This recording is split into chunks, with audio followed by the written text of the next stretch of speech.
Hello friends. तो आज हम फोर्स के कुछ और डेफिनेशंस देखने वाले हैं इन टर्म्स ऑफ वर्क। तो अगर हम वर्क का डेफिनेशन देखें तो वो कहता है कि वर्क फोर्स और डिस्प्लेसमेंट का प्रोडक्ट होता है, लेकिन फोर्स का वो वाला कंपोनेंट हमें लेना पड़ेगा जो डिस्प्लेसमेंट के अलोंग हो। तो देख लेते हैं। Work is said to be done when a force applied on the body displaces it through a certain distance. It is measured by the dot product of force into displacement. Dot product इसलिए कहा गया है कि हम force into displacement सीधा सीधा नहीं कर सकते, हमें फोर्स का वो वाला कंपोनेंट लेना होगा जो डिस्प्लेसमेंट के अलोंग हो। मान लीजिए ये फोर्स का डायरेक्शन है और ये डिस्प्लेसमेंट है और दोनों के बीच में एंगल थीटा है, तो वर्क हम सीधा फोर्स इंटू डिस्प्लेसमेंट नहीं लिख सकते। हमें फोर्स का ये वाला फोर्स का ये वाला कंपोनेंट लेना पड़ेगा जो डिस्प्लेसमेंट के अलोंग हो। तो अगर ये एंगल थीटा है तो horizontal component obviously cos theta होता है।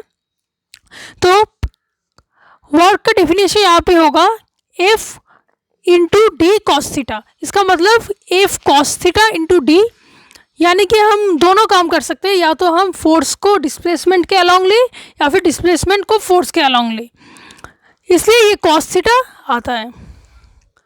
और एनर्जी का जो डेफिनेशन होता है कि it's the capacity to do the work, इसलिए फोर्स के डेरिवेशन के टाइम यानी फॉर्मूला लिखने के टाइम हम वर्क और एनर्जी को इंटरचेंजेबली यूज़ कर सकते हैं, कोई प्रॉब्लम नहीं होता। और अगर आप देख लीजिए कि अगर मान लीजिए ये थीटा ज़ीरो हो जाए, मान लीजिए फोर्स जिस तरफ है डिस्प्लेसमेंट भी उसी तरफ हो रहा है, तो cos zero is equal to 1। तो ज़्यादातर हम यही देखने को मिलता है कि work is equal to force into displacement. तो इससे हम डिराइव कर सकते हैं कि फोर्स का फॉर्मूला हो सकता है वर्क अपॉन डिस्प्लेसमेंट। अच्छा, अगर हम वर्क एनर्जी थ्योरम के तहत change in the kinetic energy लिख ले तो ये होगा force is equal to delta K E, यानी कि change in kinetic energy upon displacement. Change in kinetic energy होता है final kinetic energy upon initial kinetic energy.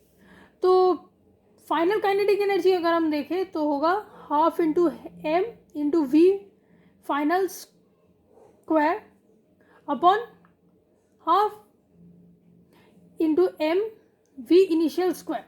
यहाँ वी इनिशियल इसलिए लिख रहे हैं क्योंकि ये इनिशियल काइनेटिक एनर्जी है और ये फाइनल काइनेटिक एनर्जी है। टोटल अपॉन डिस्प्लेसमेंट, ये भी एक फोर्स का डेफिनेशन हो सकता है, यानी कि अगर इसको ब्रैकेट्स में लिखें तो half M V final square minus V initial square upon displacement, ये एक फॉर्मूला हो सकता है फोर्स का। अगर हम इसी को v डेल्टा v लिख लें तो होगा force is equal to half M delta v square upon displacement. अगर हम काइनेटिक एनर्जी की जगह पर पोटेंशियल एनर्जी का इस्तेमाल करना चाहे तो पोटेंशियल एनर्जी का फॉर्मूला होता है m into acceleration due to gravity upon height. मतलब अगर ये ग्राउंड स्टेट है तो इससे कितना ऊपर बॉडी रखा हुआ है तो वो होता है उसका पोटेंशियल एनर्जी। ये वाला height mgh potential energy upon displacement. अच्छा, अगर हम पावर के रिस्पेक्ट में देखें तो पावर का डेफिनेशन होता है वर्क अपॉन टाइम। तो अगर हम वर्क की जगह पे फोर्स इंटू डिस्प्लेसमेंट लिखें तो पावर इज इक्वल टू होगा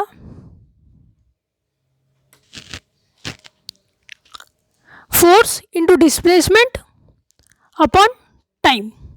अगर हम डिस्प्लेसमेंट अपॉन टाइम को अलग से देखें तो ये होता है वेलोसिटी। तो पावर का एक इंपॉर्टेंट डेफिनेशन है power is equal to force into velocity. यहाँ से हम फोर्स को लिख सकते हैं पावर बाय वेलोसिटी।